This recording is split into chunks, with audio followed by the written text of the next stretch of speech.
سورہ تحریم کے ساتھ مناسبت، سورہ ملک کی اپنے سے ماقبل سورت تحریم کے ساتھ مناسبت یہ ہے کہ سورہ تحریم کے آخر میں کافروں کے لیے حضرت نوح اور حضرت لوط علیہ السلام کی کافرہ بیویوں کی مثال بیان کی گئی، اور مسلمانوں کے لیے فرعون کی مومنہ بیوی حضرت آسیہ رضی اللہ تعالی عنہا اور حضرت عیسیٰ علیہ السلام کی والدہ حضرت مریم رضی اللہ تعالی عنہا کی مثال بیان کی گئی، اور یہ سورت اللہ تعالیٰ کے علم کے احاطے، تدبیر اور اس بات پر دلالت کرتی ہے کہ وہ اپنی مخلوق میں جو عجائبات چاہے ظاہر کرتا ہے۔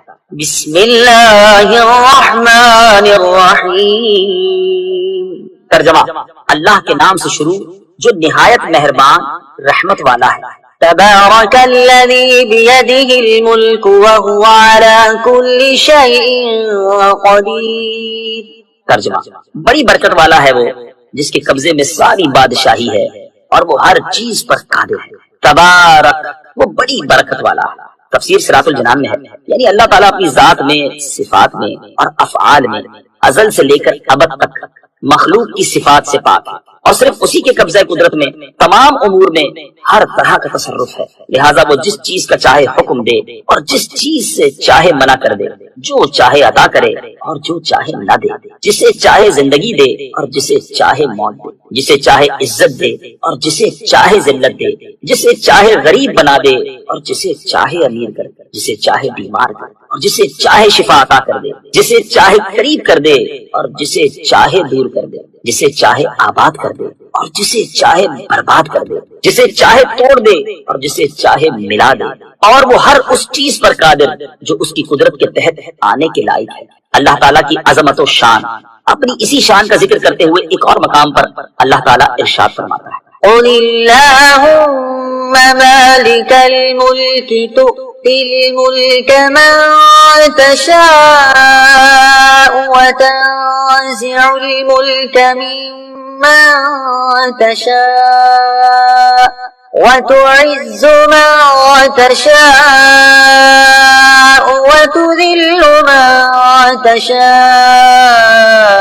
بِيَدِكَ الْخَيْرُ إِنَّكَ عَلَى كُلِّ شَيْءٍ قَدِيرٌ، ترجمہ یوں عرض کرو، اے اللہ ملک کے مالک، تو جسے چاہتا ہے سلطنت عطا فرماتا ہے اور جس سے چاہتا ہے چھین لیتا ہے، اور تو جسے چاہتا ہے عزت دیتا ہے اور جسے چاہتا ہے ذلت دیتا ہے، تمام بھلائی تیرے ہی ہاتھ میں ہے، بے شک تو ہر شے پر قدرت رکھنے والا ہے۔ اور ارشاد فرماتا ہے، أَلَمْ تَعْلَمْ أَنَّ اللَّهَ لَهُ مُلْكُ السَّمَاوَاتِ وَالْأَرْضِ يُعَذِّبُ مَن يَشَاءُ وَيَغْفِرُ لِمَن يَشَاءُ وَاللَّهُ عَلَى كُلِّ شَيْءٍ قَدِيرٌ، ترجمہ کیا تجھے معلوم نہیں کہ آسمانوں اور زمین کی بادشاہی اللہ ہی کے لیے ہے، وہ جسے چاہتا ہے سزا دیتا ہے اور جسے چاہتا ہے بخش دیتا ہے، اور اللہ ہر شے پر قادر ہے۔ اور ارشاد فرماتا ہے، لِلَّهِ مُلْكُ السَّمَاوَاتِ وَالْأَرْضِ يَخْلُقُ مَا يَشَاءُ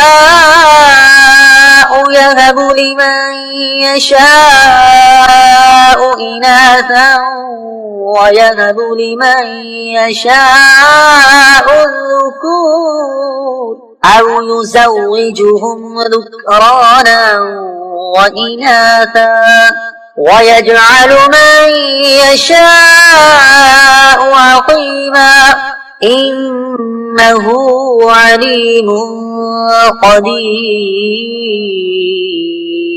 ترجمہ آسمانوں اور زمین کی سلطنت اللہ ہی کے لیے ہے، وہ جو چاہے پیدا کرے، جسے چاہے بیٹیاں عطا فرمائے اور جسے چاہے بیٹے دے، یا بیٹے اور بیٹیاں دونوں ملا کر دے اور جسے چاہے بانجھ کر دے، بے شک وہ علم والا، قدرت والا۔ الذي خلق الموت والحياة ليبلوكم أيكم أحسن عملا وهو العزيز الغفور، ترجمہ وہ جس نے موت اور زندگی کو پیدا کیا تاکہ تمہاری آزمائش کرے کہ تم میں کون اچھے عمل کرنے والا ہے، اور وہی عزت والا، بخشش والا ہے۔ الذی خلق الموت والحیاة، وہ جس نے موت اور زندگی کو پیدا کیا، تفسیر صراط الجنان میں ہے۔ یہاں سے اللہ تعالیٰ کی قدرت کے بعض آثار بیان کیے جا رہے ہیں، چنانچہ ارشاد فرمایا، کہ اللہ تعالیٰ نے موت اور زندگی کو پیدا کیا۔ موت انسانوں اور حیوانوں میں روح کے جسم سے جدا ہو جانے اور حواس کی طاقت ظاہر ہو جانے کا نام ہے، جبکہ زندگی جسم میں روح کے وجود کے ساتھ حواس کی طاقت باقی رہنے کا نام ہے۔ اور پیدا کرنے سے مراد یہ ہے کہ کسی چیز کو وجود بخشنا۔ اس سے معلوم ہوا کہ موت وجودی چیز ہے، کیونکہ محض عدمی چیز پیدا نہیں ہو سکتی۔ لِيَبْلُوَكُمْ أَيُّكُمْ أَحْسَنُ عَمَلًا، تاکہ تمہاری آزمائش کرے کہ تم میں کون اچھے عمل کرنے والا۔ تفسیر صراط الجنان میں ہے، یہاں زندگی اور موت پیدا کرنے کی حکمت بیان کی جاتی ہے کہ اے لوگوں، اللہ تعالیٰ نے تمہاری موت اور زندگی کو اس لیے پیدا کیا تاکہ دنیا کی زندگی میں وہ اپنے احکامات اور ممنوعات کے ذریعے تمہاری آزمائش کرے کہ کون زیادہ فرما بردار، مخلص اور شریعت کے بیان کردہ طریقے کے مطابق عمل کرنے والا۔ اور کوئی اپنے برے اعمال کے ذریعے اللہ تعالیٰ کو عاجز نہیں کر سکتا، کیونکہ وہ غالب ہے اور گناہ گاروں میں سے جو توبہ کرے اسے وہ بخشنے والا ہے۔ بندے کا ہر عمل اللہ تعالیٰ کی رضا کے لیے اور شرعی طریقے کے مطابق ہونا چاہیے۔ اس آیت سے معلوم ہوا کہ بندے کا ہر عمل خالص اللہ تعالیٰ کی رضا حاصل کرنے کے لیے اور شریعت کے بیان کردہ طریقے کے مطابق ہونا چاہیے۔ لہذا جس کا عمل خالص اللہ عز و جل کی رضا حاصل کرنے کے لیے ہو لیکن شریعت کے بیان کردہ طریقے کے مطابق نہ ہو تو وہ عمل مقبول نہیں۔ اسی طرح جس کا عمل شریعت کے بیان کردہ طریقے کے مطابق تو ہو لیکن وہ خالص اللہ تعالیٰ کی رضا حاصل کرنے کے لیے نہ ہو بلکہ ریاکاری اور نفاق کے طور پر ہو تو وہ عمل بھی مقبول نہیں۔ ایک اور مقام پر اللہ تعالیٰ ارشاد فرماتا ہے انما الہکم الہ واحد فمن كان يرجو لقاء ربه فليعمل عملا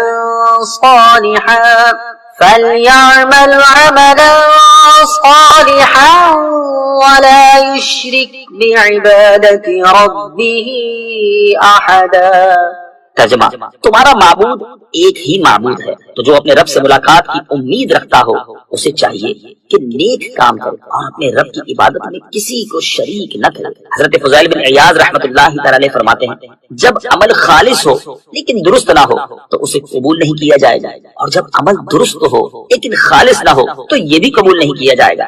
عمل صرف وہی مقبول ہے جو خالص اور درست ہو، اور عمل خالص اس وقت ہوگا جب اسے اللہ تعالیٰ کی رضا حاصل کرنے کے لیے کیا جائے، اور درست اس وقت ہوگا جب وہ سنت یعنی شریعت کے بتائے ہوئے طریقے کے مطابق ہوگا۔ اس سے ان لوگوں کو نصیحت حاصل کرنی چاہیے جو شریعت کے بیان کردہ طریقے کے مطابق عمل نہیں کرتے، اور اگر انہیں کوئی سمجھائے تو اپنا عمل درست کرنے کے بجائے یہ کہہ کر ٹال دیتے ہیں کہ اللہ تعالیٰ قبول کرے گا۔ ہمیں زندگی عطا کیے جانے اور ہم پر موت مسلط کیے جانے کی حکمت، اس آیت سے یہ بھی معلوم ہوا کہ ہمیں زندگی عطا کیے جانے اور ہم پر موت مسلط کیے جانے کی حکمت یہ ہے کہ اللہ تعالیٰ کی اطاعت اور فرما برداری کے معاملے میں ہماری جانچ ہو جائے کہ ہم میں سے کون اللہ تعالیٰ کی اطاعت کرتا ہے اور کیسی اطاعت کرتا ہے، تاکہ آخرت میں جب اطاعت گزاروں کو انعامات ملیں اور نافرمانوں کو سزائیں ملیں تو کوئی یہ اعتراض نہ کر سکے کہ اطاعت گزاروں کو انعامات اور نافرمانوں کو سزا کیوں ملی۔ یاد رکھیں کہ دنیا کی زندگی ایک دن ضرور ختم ہو جائے گی جبکہ آخرت کی زندگی ہمیشہ باقی رہنے والی ہے، جیسا کہ اللہ تعالیٰ ارشاد فرماتا ہے وما هذه الحياة الدنيا إلا لهو ولعب وإن الدار الآخرة لهي الحيوان لو كانوا يعلمون۔ ترجمہ، اور یہ دنیا کی زندگی تو صرف کھیل کود ہے اور بے شک آخرت کا گھر ضرور وہی سچی زندگی ہے، کیا ہی اچھا تھا اگر وہ یہ جانتے۔ اور ارشاد فرمایا وما أوتيتم من شيء فمتاع الحياة الدنيا وزينتها وما عند الله خير وأبقى أفلا تعقلون۔ ترجمہ، اور اے لوگوں جو کچھ چیز تمہیں دی گئی ہے تو وہ دنیاوی زندگی کا ساز و سامان اور اس کی زینت ہے، اور جو ثواب اللہ کے پاس ہے وہ بہتر اور زیادہ باقی رہنے والا ہے، تو کیا تم سمجھتے نہیں؟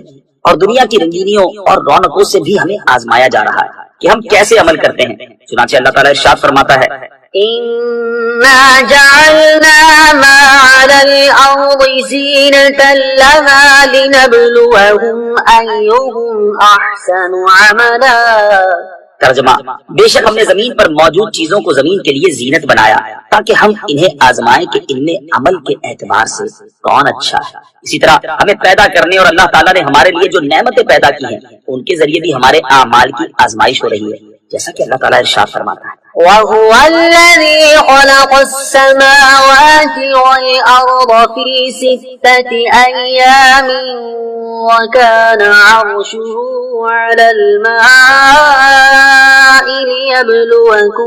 ليبلوكم أيكم أحسن عملا۔ ترجمہ، اور وہی ہے جس نے آسمانوں اور زمین کو 6 دن میں بنایا اور اس کا عرش پانی پر تھا، تمہیں پیدا کیا تاکہ تمہیں آزمائے کہ تم میں کون اچھے عمل کرتا ہے۔ اور وہ لوگ جو دنیا کی زندگی میں ایمان لائے اور انہوں نے نیک اعمال کیے، ان کے بارے میں اللہ تعالیٰ ارشاد فرماتا ہے، إن الذين آمنوا وعملوا الصالحات إنا لا نضيع أجر من أحسن عملا أولئك لهم جنات عدن تجري من تحتهم الأنهار يحلون فيها من أساور من ذهب ويلبسون ثيابا خضرا من سندس وإستبرق متكئين فيها على الأرائك نعم الثواب وحسنت مرتفقا۔ ترجمہ، بے شک جو لوگ ایمان لائے اور نیک اعمال کیے، ہم اچھے عمل کرنے والوں کا ثواب ضائع نہیں کرتے۔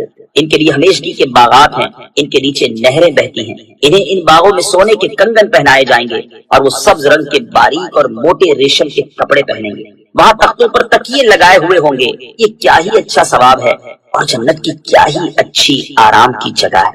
اور جنہوں نے کفر کیا اور گناہوں میں مصروف رہے ان کے بارے میں ارشاد فرماتا ہے، والذين كسبوا السيئات جزاء سيئة بمثلها وترهقهم ذلة ما لهم من الله من عاصم كأنما أغشيت وجوههم قطعا من الليل مظلما أولئك أصحاب النار هم فيها خالدون۔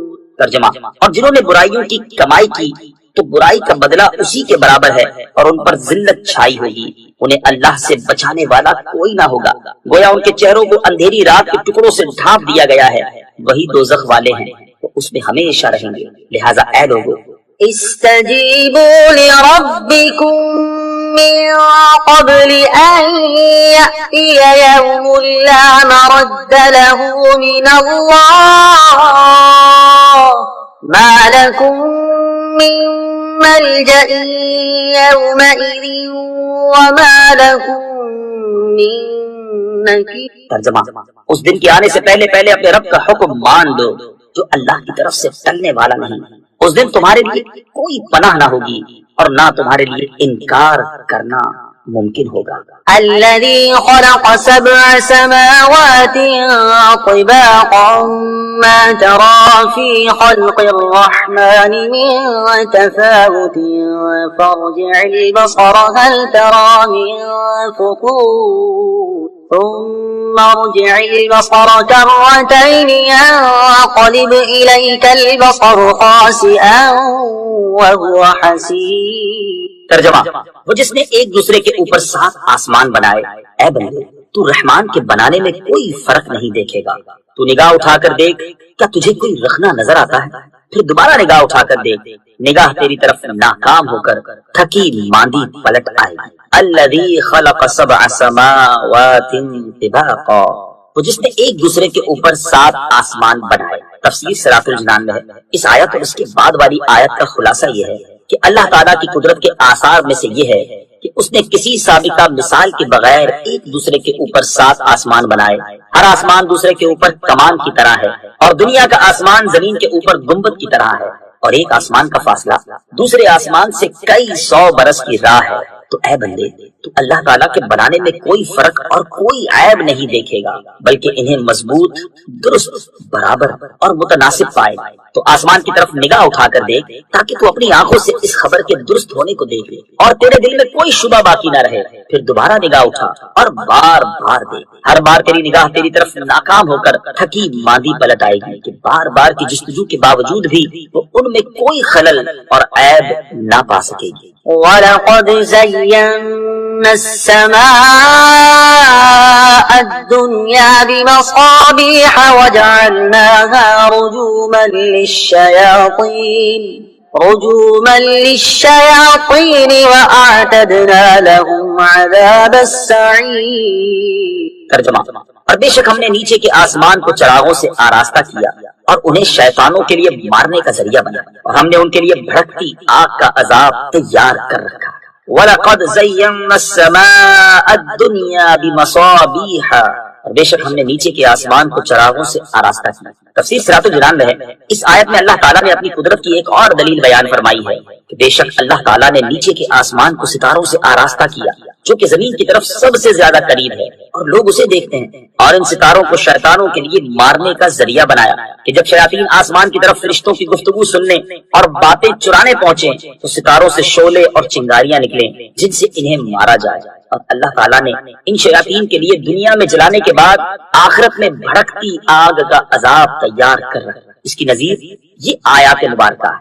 إِنَّا زَيَّنَّا السَّمَاءَ الدُّنْيَا بِزِينَةٍ الْكَوَاكِبِ وَحِفْظًا مِّن كُلِّ شَيْطَانٍ مَارِدٍ۔ ترجمہ، بے شک ہم نے نیچے کے آسمان کو ستاروں کے سنگھار سے آراستہ کیا اور ہر سرکش شیطان سے حفاظت کے لیے مسجدوں میں روشنی کے آلات نصب کرنے کی ترغیب۔ علامہ اسماعیل حقی رحمۃ اللہ تعالی اس مقام پر مساجد میں روشنی کرنے کے آلات نصب کرنے کی ترغیب دیتے ہوئے فرماتے ہیں، جب اللہ تعالیٰ نے زمین کی چھت آسمان کو ستاروں سے مزین فرمایا ہے تو بندوں کو چاہیے کہ وہ مساجد کی چھتوں کو کندیلوں اور چراغوں اور فی زمانہ روشنی حاصل کرنے کے جدید آلات سے مزین کریں۔ جب حضرت عمر بن خطاب رضی اللہ تعالی عنہ نے نماز تراویح میں لوگوں کو حضرت ابی بن کعب رضی اللہ تعالی عنہ کے پیچھے اکٹھا کیا تو مسجد میں کندیلیں لٹکائیں۔ انہیں دیکھ کر حضرت علی المرتضی کرم اللہ تعالی وجہ الکریم نے فرمایا، اے ابن خطاب، آپ نے ہماری مسجدوں کو روشن کیا، اللہ تعالی آپ کی قبر کو روشن کرے۔ وَلِلَّذِينَ كَفَرُوا بِرَبِّهِمْ عَذَابُ جَهَنَّمَ وَبِئْسَ الْمَصِيرُ۔ ترجمہ، اور جنہوں نے اپنے رب کے ساتھ کفر کیا ان کے لیے جہنم کا عذاب ہے اور وہ کیا ہی برا ٹھکانہ ہے۔ وَلِلَّذِينَ كَفَرُوا بِرَبِّهِمْ، اور جنہوں نے اپنے رب کے ساتھ کفر کیا۔ تفسیر صراط الجنان میں ہے، یعنی بھڑکتی آگ کا عذاب شیطانوں کے ساتھ ہی خاص نہیں بلکہ انسانوں اور جنوں میں سے جس نے بھی اللہ تعالیٰ کے ساتھ کفر کیا ان کے لیے ہم نے جہنم کا عذاب تیار کر رکھا ہے، اور وہ کیا ہی برا ٹھکانہ ہے کہ وہ جگہ بھی تکلیف دے، وہاں کا کھانا پانی بھی تکلیف دے، سانپ بچھو تکلیف دے اور ساتھی بھی ایذا رسا۔ غرض یہ کہ اس میں ہر تکلیف جمع ہے۔ إِذَا أُلْقُوا فِيهَا سَمِعُوا لَهَا شَهِيقًا وَهِيَ تَفُورُ۔ ترجمہ، جب وہ کفار اس میں ڈالے جائیں گے تو جہنم کی چنگھاڑ سنیں گے اور وہ جوش مارتی ہوگی۔ اذا القوا فیہا، جب وہ کفار اس میں ڈالے جائیں گے۔ تفسیر صراط الجنان میں ہے، یہاں سے اللہ تعالیٰ نے جہنم کے اوصاف بیان فرمائے۔ چنانچہ اس آیت کا خلاصہ یہ ہے کہ جب وہ کفار جہنم میں اس طرح ڈالے جائیں گے جس طرح بڑی آگ میں لکڑیاں ڈالی جاتی ہیں تو وہ گدھے کی آواز کی طرح جہنم کی خوفناک چنگھاڑ سنیں گے، اور اس وقت جہنم ایسے جوش مارتی ہوگی جیسے پانی ہنڈیا میں جوش مارتا ہے۔ پل صراط سے گزرتے وقت جنتیوں پر انعام۔ یاد رہے کہ قیامت کے دن جنتی اگرچہ پل صراط سے گزریں گے لیکن اس وقت ان پر یہ انعام ہوگا کہ وہ جہنم کی ہلکی سی آواز بھی نہ سنیں گے، جیسا کہ ارشاد باری تعالی ہے، لا يسمعون حسيسها وهم فيما اشتهت أنفسهم خالدون۔ ترجمہ، وہ اس کی ہلکی سی آواز بھی نہ سنیں گے اور وہ اپنی دل پسند نعمتوں میں ہمیشہ رہے۔ تكاد تميز من الغيظ كلما ألقي فيها فوج سألهم خزنتها ألم يأتكم نذير قالوا بلى قد جاءنا نذير فكذبنا وقلنا ما نزل الله من شيء إن أنتم إلا في ضلال كبير وقالوا لو كنا نسمع أو نعقل ما كنا في أصحاب السعير فاعترفوا بذنبهم فسحقا لأصحاب السعير. ترجمہ: معلوم ہوتا ہے کہ غضب سے پھٹ جائے گی جب کبھی کوئی گروہ اس میں ڈالا جائے گا تو اس کے داروغہ ان سے پوچھیں گے کیا تمہارے پاس کوئی ڈر سنانے والا نہیں آیا تھا؟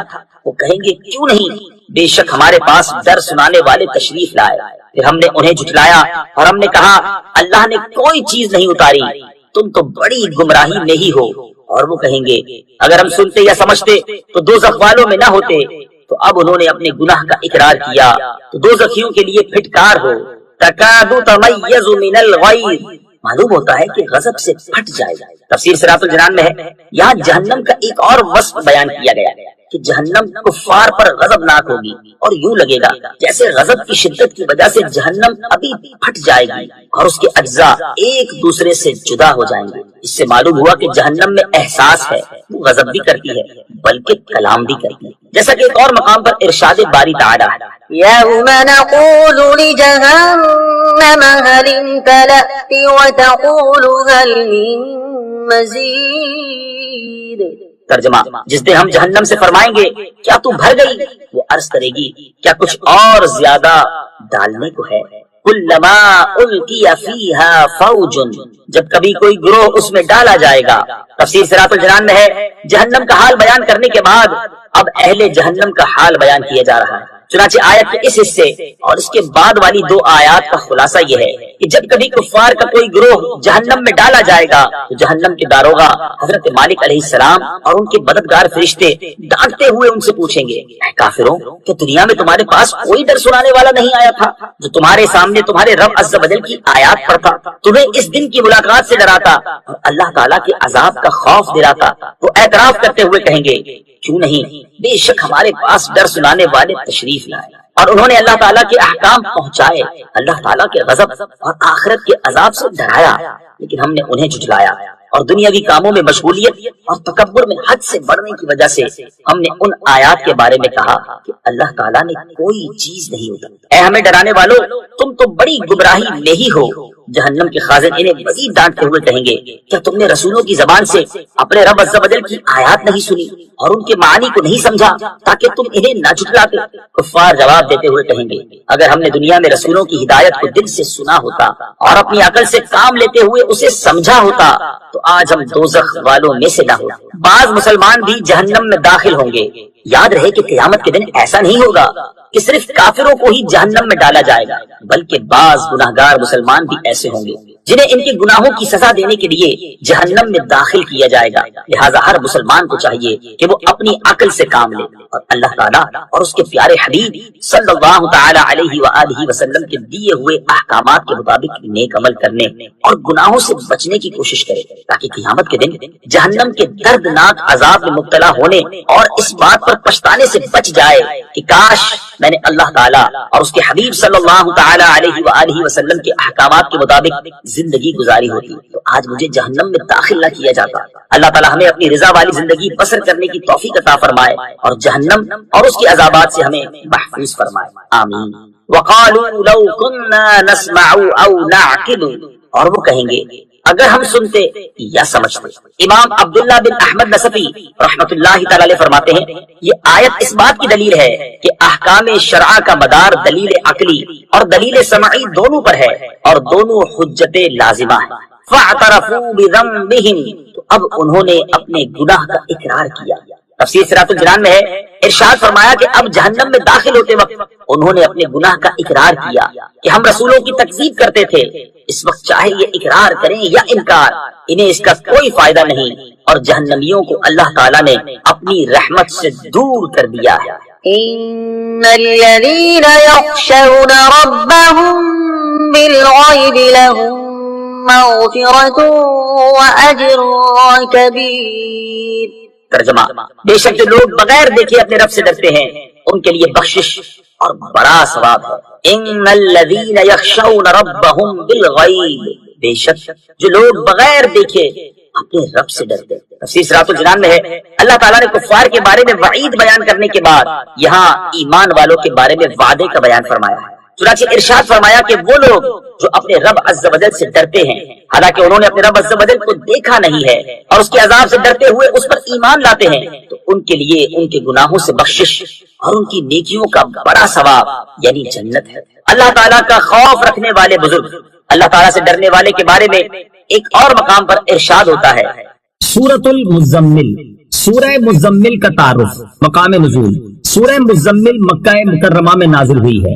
رکوع اور آیات کی تعداد، اس صورت میں 2 رکوع اور 20 آیتیں ہیں۔ مزمل نام رکھنے کی وجہ، مزمل کا معنی ہے چادر اوڑھنے والا، اور اس صورت کی پہلی آیت میں اللہ تعالیٰ نے اپنے حبیب علیہ الصلوۃ والسلام کو یا ایھا المزمل فرما کر ندا کی ہے۔ اس مناسبت سے اسے سورہ مزمل کہتے ہیں۔ سورہ مزمل کے مضامین، اس صورت کا مرکزی مضمون یہ ہے کہ اس میں حضور اقدس علیہ الصلوۃ والسلام کی عبادت، وظائف اور اذکار سے متعلق کلام کیا گیا ہے، اور اس میں یہ مضامین بیان کیے گئے ہیں۔ اس صورت کی ابتدا میں اللہ تعالیٰ نے اپنے حبیب علیہ الصلوۃ والسلام سے بڑے لطف و کرم والے انداز میں خطاب فرمایا، اور انہیں رات کے کچھ حصے میں اپنی عبادت کرنے، خوب ٹھہر ٹھہر کر قرآن مجید کی تلاوت کرنے کا حکم دیا، اور انہیں بتایا کہ ہم عنقریب آپ پر ایک انتہائی عظمت، جلالت اور قدر والا کلام نازل فرمائیں گے۔ نمبر 1، یہ بتایا گیا کہ دن کے مقابلے میں رات کے وقت عبادت کرنے میں زیادہ دل جمعی حاصل ہوتی ہے۔ نمبر 2، کافروں کی گستاخیوں پر رسول کریم علیہ الصلوۃ والسلام کو صبر کرنے کی تلقین کی گئی، اور آپ سے فرمایا گیا کہ جو لوگ آپ کو اور قرآن مجید کو جھٹلا رہے ہیں، آپ کی طرف سے انہیں اللہ تعالیٰ کافی ہے۔ نمبر 3،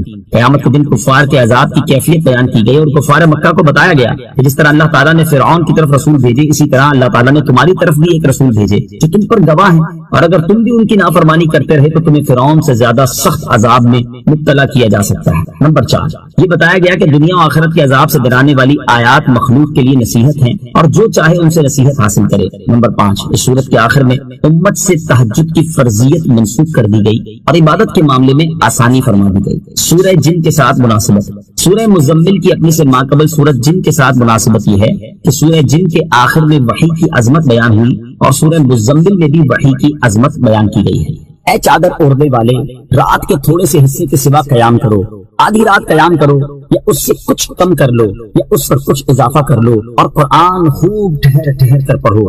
یا ایھا المزمل، اے چادر اوڑھنے والے۔ اس آیت کے شان نزول کے بارے میں قول یہ ہے کہ وحی نازل ہونے کے ابتدائی زمانے میں سید المرسلین صلی اللہ تعالی علیہ وسلم خوف سے اپنے کپڑوں میں لپٹ جاتے تھے۔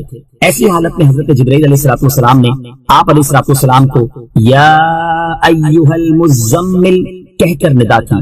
دوسرا قول یہ ہے کہ ایک مرتبہ تاجدار رسالت صلی اللہ تعالی علیہ وسلم چادر شریف میں لپٹے ہوئے آرام فرما رہے تھے، اس حالت میں آپ کو ندا کی گئی یا ایھا المزمل۔ آیت یا ایھا المزمل سے حاصل ہونے والی معلومات، اس آیت سے 2 باتیں معلوم ہوئی۔ نمبر 1، قرآن پاک میں دیگر انبیاء کرام علیہ الصلوۃ والسلام کو ان کے نام شریف سے پکارا گیا، جبکہ سید المرسلین صلی اللہ تعالی علیہ وسلم کو ان کی صفات شریف سے ندا کی گئی ہے۔ نمبر 2، ندا کے اس انداز سے معلوم ہوا کہ اللہ تعالیٰ کے حبیب صلی اللہ تعالی علیہ وسلم کی ہر ادا پیاری ہے۔ قم اللیل الا قلیلا، رات کے تھوڑے سے حصے کے سوا قیام کرو۔ اس آیت اور اس کے بعد والی 2 آیات کا خلاصہ یہ ہے کہ اے چادر اوڑھنے والے، میرے پیارے حبیب صلی اللہ تعالی علیہ وسلم رات کے تھوڑے حصے میں آرام فرمائیں، اور باقی رات نماز اور عبادت کے ساتھ قیام میں گزاریے، اور وہ باقی آدھی رات ہو یا اس سے کچھ کم کر لو یا اس پر کچھ اضافہ کر لو۔ یعنی آپ علیہ الصلوۃ والسلام کو اختیار دیا گیا ہے کہ عبادت خواہ آدھی رات تک کریں یا اس سے کم، یعنی تہائی رات تک کریں، یا اس سے زیادہ یعنی 2 تہائی رات تک کرتے رہیں۔ نبی کریم علیہ الصلوۃ والسلام اور آپ کے صحابہ کرام علیہم رضوان اسی مقدار کے مطابق رات کو قیام فرماتے، اور ان میں سے جو حضرات یہ بات نہیں جانتے تھے کہ تہائی رات یا آدھی رات یا 2/3 رات کب ہوتی ہے، تو وہ ساری رات قیام میں رہتے اور اس اندیشے سے صبح تک نمازیں پڑھتے رہتے کہ کہیں قیام واجب مقدار سے کم نہ ہو جائے، یہاں تک کہ ان حضرات کے پاؤں سوج جاتے تھے۔ پھر تخفیف ہوئی اور بعض مفسرین کے نزدیک 1 سال کے بعد اسی سورت کی آخری آیت کے اس حصے فَقْرَؤُوا مَا تَيَسَّرَ مِنْهُ سے یہ حکم منسوخ ہو گیا، اور بعض مفسرین کے نزدیک 5 نمازوں کی فرضیت سے یہ حکم منسوخ ہو گیا۔ یاد رہے کہ اس آیت میں قیام سے مراد تہجد کی نماز ہے۔ امت کے حق میں تہجد کی فرضیت منسوخ ہو چکی ہے۔ اب رہی یہ بات کہ تہجد کی فرضیت کس کے لیے منسوخ ہوئی، اس کے بارے میں علامہ علی بن محمد خازن رحمۃ اللہ تعالی فرماتے ہیں، اسلام کے ابتدائی دور میں سورہ مزمل کی ان آیات کی وجہ سے تاجدار رسالت صلی اللہ تعالی علیہ وسلم پر اور آپ کی امت پر تہجد کی نماز فرض تھی، پھر تخفیف کی گئی اور 5 نمازوں کی فرضیت سے امت کے حق میں تہجد کا وجود منسوخ ہو گیا اور ان کے لیے تہجد کی نماز ادا کرنا مستحب ہو گیا، جبکہ رسول کریم صلی اللہ تعالی علیہ وسلم کے لیے اس کا وجود باقی رہا۔ اس کی دلیل یہ آیت مبارکہ ہے، وَمِنَ اللَّيْلِ فَتَهَجَّدْ بِهِ نَافِلَةً لَكَ، ترجمہ، اور رات کے کچھ حصے میں تہجد پڑھو، یہ خاص تمہارے لیے زیادہ ہے، یعنی آپ پر اللہ تعالیٰ نے جو اور عبادات فرض کی ہیں ان کے ساتھ ساتھ مزید تہجد کی نماز پڑھنا بھی خاص آپ کے لیے فرض ہے۔ جمہور مفسرین اور فقہا کے نزدیک سید المرسلین صلی اللہ تعالی علیہ وسلم پر فرض نمازوں کے علاوہ نماز تہجد کی فرضیت بھی باقی رہی، جبکہ امت کے حق میں منسوخ ہوئی، اور دلائل کی روح سے بھی یہی صحیح ہے، جیسا کہ اعلیٰ حضرت امام احمد رضا خان رحمۃ اللہ تعالی فرماتے ہیں، قول جمہور مذہب مختار و منصور حضور پرنور علیہ الصلوۃ والسلام کے حق میں تہجد کی فرضیت کا ہے، اسی پر ظاہر قرآن عظیم شاہد اور اسی طرف حدیث مرفوع وارد۔ قال اللہ تعالی یا ایھا المزمل قم اللیل الا قلیلا، اللہ تعالیٰ کا فرمان ہے، اے چادر اوڑھنے والے رات کے تھوڑے سے حصے کے سوا قیام کرو۔ وقال تعالی ومن اللیل فتہجد بہ، اور ارشاد فرمایا اور رات کے کچھ حصے میں تہجد پڑھو۔ ان آیتوں میں خاص حضور اقدس صلی اللہ علیہ وسلم کو امر الہی ہے، اور امر الہی مفید وجوب، اور اللہ تعالیٰ کا نافلہ فرمانا اس وجوب کے منافی نہیں، کیونکہ نافلہ کا معنی ہے زائدہ۔ اب اس آیت کا معنی یہ ہوگا کہ آپ کے فرائض یا درجات میں یہ اضافہ ہے کہ آپ پر یہ لازم واجب ہے، کیونکہ فرائض سب سے بڑے درجے اور فضیلت پر فائز کرنے کا سبب بنتے ہیں، بلکہ اس کی تائید اللہ تعالیٰ کے اس ارشاد لکا سے ہو رہی ہے۔ امام ابن حمام فرماتے ہیں کہ بعض اوقات مجرور یعنی حرف کاف کے ساتھ مقید کرنا اسی بات کا فائدہ دیتا ہے، یعنی یہ فرائض میں آپ کے لیے اضافہ ہے، کیونکہ متعارف نوافل صرف آپ ہی کے لیے نہیں بلکہ اس میں آپ اور دیگر لوگ مشترک ہیں۔ اور مفتی شریف الحق امجدی رحمۃ اللہ تعالی اسی مسئلے کی تحقیق کرنے کے بعد فرماتے ہیں، صحیح یہ ہے کہ نماز تہجد حضور اقدس علیہ الصلوۃ والسلام پر نماز پنجگانہ کی فرضیت کے بعد بھی فرض رہی۔ اور مفتی نعیم الدین مراد آبادی رحمۃ اللہ تعالی فرماتے ہیں، نماز تہجد سید عالم صلی اللہ علیہ وسلم پر فرض تھی۔ جمہور کا یہی قول ہے، حضور انور علیہ الصلوۃ والسلام کی امت کے لیے یہ نماز سنت ہے، جبکہ بعض مفسرین کے نزدیک امت کی طرح نبی کریم علیہ الصلوۃ والسلام سے بھی تہجد کی فرضیت منسوخ ہو گئی تھی۔ او زد علیہ، یا اس پر کچھ اضافہ کر لو۔ صدر الشریعہ مفتی امجد علی اعظمی رحمۃ اللہ تعالی فرماتے ہیں، جو شخص 2/3 رات سونا چاہے اور 1/3 عبادت کرنا چاہے تو اسے افضل یہ ہے کہ وہ رات کے پہلے اور آخری تہائی حصے میں سوئے اور درمیان کے تہائی حصے میں عبادت کرے، اور اگر آدھی رات میں سونا چاہتا ہے اور آدھی رات میں جاگنا چاہتا ہے تو بعد والی آدھی رات میں عبادت کرنا افضل ہے۔ کہ حضرت ابو ہریرہ رضی اللہ تعالی عنہ سے مروی ہے، حضور پرنور علیہ الصلوۃ والسلام نے ارشاد فرمایا کہ رب عز و جل ہر رات میں جب پچھلی تہائی باقی رہتی ہے آسمان دنیا پر خاص تجلی فرماتا ہے اور فرماتا ہے کوئی دعا کرنے والا کہ اس کی دعا قبول کروں، ہے کوئی مانگنے والا کہ اسے دوں، ہے کوئی مغفرت چاہنے والا کہ اس کی بخشش کر دوں۔ اور سب سے بڑھ کر تو حضرت داؤد علیہ الصلوۃ والسلام کے طریقے کے مطابق نماز ادا کرنا ہے، جیسا کہ حضرت عبداللہ بن عمر رضی اللہ تعالی عنہما سے روایت ہے، حضور اقدس صلی اللہ تعالی علیہ وسلم نے ارشاد فرمایا، سب نمازوں میں اللہ عز و جل کو زیادہ محبوب نماز داؤد ہے کہ وہ آدھی رات سوتے اور تہائی رات عبادت کرتے، پھر چھٹے حصے میں سوتے تھے۔ ورتل القرآن ترتیلا، اور قرآن خوب ٹھہر ٹھہر کر پڑھو۔ اس کا معنی یہ کہ اطمینان کے ساتھ اس طرح قرآن پڑھو کہ حروف جدا جدا رہیں جن مقامات پر وقف کرنا ہے ان کا اور تمام حرکات اور مدات کی ادائیگی کا خاص خیال رہے۔ آیت کے آخر میں ترتیلا فرما کر اس بات کی تاکید کی جا رہی ہے کہ قرآن پاک کی تلاوت کرنے والے کے لیے ترتیل کے ساتھ تلاوت کرنا انتہائی ضروری ہے۔ حضرت عبداللہ بن عمر رضی اللہ تعالیٰ عنہما سے روایت ہے، نبی اکرم صلی اللہ تعالیٰ علیہ وسلم نے ارشاد فرمایا، قیامت کے دن قرآن پڑھنے والے سے کہا جائے گا پڑھتا جا اور ترقی کی منازل طے کرتا جا، اور اس طرح ٹھہر کر پڑھ جس طرح دنیا میں ٹھہر ٹھہر کر پڑھتا تھا، جہاں تو آخری آیت پڑھے گا اسی کے پاس تیری منزل ہے۔ قرآن پاک کی قراءت سے متعلق چند احکام۔ یہاں آیت کی مناسبت سے قرآن مجید کی قراءت سے متعلق 4 ضروری احکام سماعت فرمائیں۔ نمبر 1، تجوید قرآن پاک کی آیت، متواتر احادیث، صحابہ کرام، تابعین اور تمام ائمہ کرام کے مکمل اجماع کی وجہ سے حق اور واجب اور اللہ تعالیٰ کے دین اور شریعت کا علم ہے۔ اللہ تعالیٰ ارشاد فرماتا ہے، وَرَتِّلِ الْقُرْآنَ تَرْتِیلًا، اسے مطلقاً ناحق بتانا کلمہ کفر ہے۔ نمبر 2، قرآن پاک کو اتنی تجوید سے پڑھنا فرض عین ہے جس سے حروف صحیح ادا ہوں اور غلط پڑھنے سے بچے۔ نمبر 3، جس سے حروف صحیح ادا نہیں ہوتے اس پر واجب ہے کہ حروف صحیح ادا کرنے کی رات دن پوری کوشش کرے، اور اگر نماز میں صحیح پڑھنے والے کی اقتدا کر سکتا ہو تو جہاں تک ممکن ہو اس کی اقتدا کرے، یا وہ آیتیں پڑھے جن کے حروف صحیح ادا کر سکتا ہو، اور یہ دونوں صورتیں ناممکن ہوں تو کوشش کے زمانے میں اس کی اپنی نماز ہو جائے گی، اور اگر کوشش بھی نہیں کرتا تو اس کی خود بھی نماز نہیں ہوگی، اور دوسرے کی اس کے پیچھے کیا ہوگی۔ آج کل عام لوگ اس میں مبتلا ہیں کہ غلط پڑھتے ہیں اور صحیح پڑھنے کی کوشش نہیں کرتے، ان کی اپنی نمازیں باطل ہیں۔ نمبر 4، فرضوں میں ٹھہر ٹھہر کر قرات کی جائے، تراویح میں متوسط انداز پر اور رات کے نوافل میں جلد پڑھنے کی اجازت ہے، لیکن ایسا پڑھے کہ سمجھ میں آ سکے، یعنی کم سے کم مد کا جو درجہ قاریوں نے رکھا ہے اس کو ادا کرے، ورنہ حرام ہے، اس لیے کہ ترتیل سے قرآن پڑھنے کا حکم ہے۔ آج کل کے اکثر حفاظ اس طرح پڑھتے ہیں کہ مد کا ادا ہونا تو بڑی بات ہے، یعلمون تعلمون کے سوا کسی لفظ کا پتہ بھی نہیں چلتا ہے، نہ حروف کی تصحیح ہوتی ہے بلکہ جلدی میں لفظ کے لفظ کھا جاتے ہیں، اور اس پر ایک دوسرے سے فخر ہوتا ہے کہ فلاں اس قدر جلد پڑھتا ہے، حالانکہ اس طرح قرآن مجید پڑھنا حرام اور سخت حرام ہے۔ ایک اور مقام پر صدر الشریعہ مفتی امجد علی اعظمی رحمۃ اللہ تعالی اپنے زمانے کے حفاظ کی حالت بیان کرتے ہوئے فرماتے ہیں، افسوس صد افسوس کہ اس زمانے میں حفاظ کی حالت نہایت ناگفتہ بے ہے۔ اکثر تو ایسا پڑھتے ہیں کہ یعلمون تعلمون کے سوا کچھ پتہ نہیں چلتا، الفاظ و حروف کھا جایا کرتے ہیں۔ جو اچھا پڑھنے والے کہے جاتے ہیں انہیں دیکھے تو حروف صحیح نہیں ادا کرتے، حمزہ، الف، عین اور را، زا، وا اور فا، سین، صاد، تا، تو وغیرہ حروف میں فرق نہیں کرتے، جس سے قطعاً نمازی نہیں ہوتی۔ فقیر کو انہی مصیبتوں کی وجہ سے 3 سال ختم قرآن مجید سننا نہ ملا۔ مولا عز و جل مسلمان بھائیوں کو توفیق دے کہ ما انزل اللہ، یعنی جس طرح اللہ تعالیٰ نے قرآن پاک نازل فرمایا اسی طرح پڑھنے کی کوشش کریں۔ اور فی زمانہ حفاظ کا تو جو حال ہو چکا ہے وہ تو ایک طرف عوام اور مساجد کی انتظامیہ کا حال یہ ہو چکا ہے کہ تراویح کے لیے اس حافظ کو منتخب کرتے ہیں جو قرآن پاک تیزی سے پڑھے، جتنا جلدی ہو سکے تراویح ختم ہو جائے، اور اس امام کے پیچھے تراویح پڑھنے سے جو تجوید کے مطابق قرآن پڑھتا ہے اس لیے دور بھاگتے ہیں کہ یہ دیر میں تراویح ختم کرے گا۔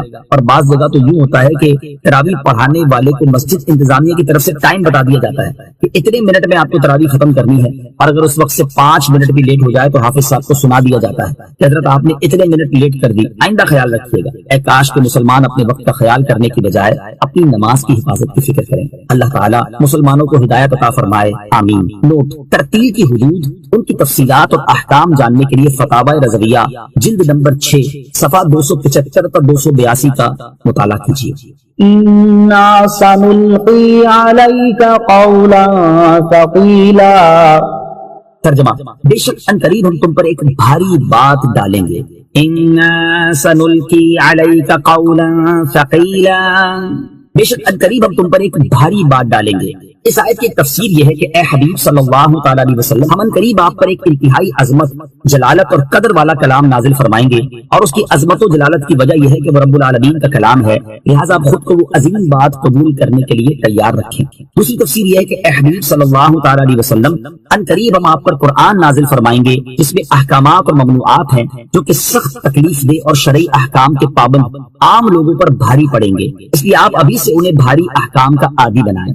تیسری تفسیر یہ ہے کہ اے حبیب صلی اللہ تعالی علیہ وسلم، ان قریب ہم آپ پر ایسا کلام نازل فرمائیں گے جس کا نازل ہونا بہت بھاری ہے۔ قرآن پاک کے نزول کے بارے میں ایک اور مقام پر ارشاد فرمایا، لو انزلنا هذا القرآن على جبل لرأيته خاشعا متصدعا من خشية الله، وَتِلْكَ الْأَمْثَالُ نَضْرِبُهَا لِلنَّاسِ لَعَلَّهُمْ يَتَفَكَّرُونَ۔ ترجمہ: اگر ہم یہ قرآن کسی پہاڑ پر اتارتے تو ضرور تم اسے جھکا ہوا اللہ کے خوف سے پاش پاش دیکھتے، اور ہم یہ مثالیں لوگوں کے لیے بیان فرماتے ہیں تاکہ وہ سوچیں۔ اور حضرت زید بن ثابت رضی اللہ تعالیٰ عنہ فرماتے ہیں اللہ تعالیٰ نے اپنے حبیب علیہ الصلوۃ والسلام پر وحی نازل کی اور اس وقت آپ کی ران میری ران پر تھی، مجھے اپنے اوپر اتنا بوجھ محسوس ہوا جس سے مجھے ڈر لگ گیا کہ کہیں میری ران ٹوٹ ہی نہ جائے۔ إن ناشئة الليل هي أشد وطئا وأقوم قيلا إن لك في النهار سبحا طويلا۔ ترجمہ: بے شک رات کو قیام کرنا زیادہ موافقت کا سبب ہے اور بات خوب سیدھی نکلتی ہے، بے شک دن میں تو تمہیں بہت سے کام ہیں۔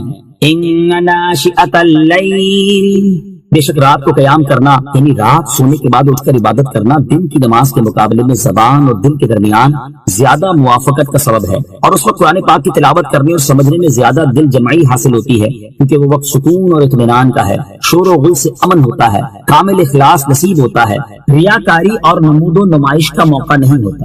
ان لک فی النہار، بے شک دن میں تمہیں، یعنی اے حبیب صلی اللہ تعالی علیہ وآلہ وسلم، بے شک دن میں تو آپ بہت سے کاموں میں مصروف رہتے ہیں جس کی وجہ سے یکسوئی کے ساتھ عبادت نہیں ہو پاتی، لہذا آپ رات کے اوقات کو اللہ تعالیٰ کی عبادت کرنے اور اس سے مناجات کرنے کے لیے خاص رکھیں۔ واذكر اسم ربك وتبتل إليه تبتيلا۔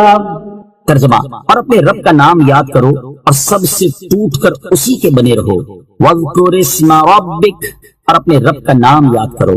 اس کا ایک معنی یہ ہے کہ اے حبیب صلی اللہ تعالی علیہ وآلہ وسلم، آپ رات اور دن کے تمام اوقات میں اپنے رب عز و جل کا نام یاد کرتے رہیں، چاہے وہ تسبیح اور کلمہ طیبہ پڑھنے سے ہو، نماز ادا کرنے، قرآن پاک کی تلاوت کرنے اور علم کا درس دینے کے ساتھ ہو۔ دوسرا معنی یہ ہے کہ اے حبیب صلی اللہ تعالی علیہ وسلم اپنی قراءت کی ابتدا میں بسم اللہ الرحمن الرحیم پڑھیں۔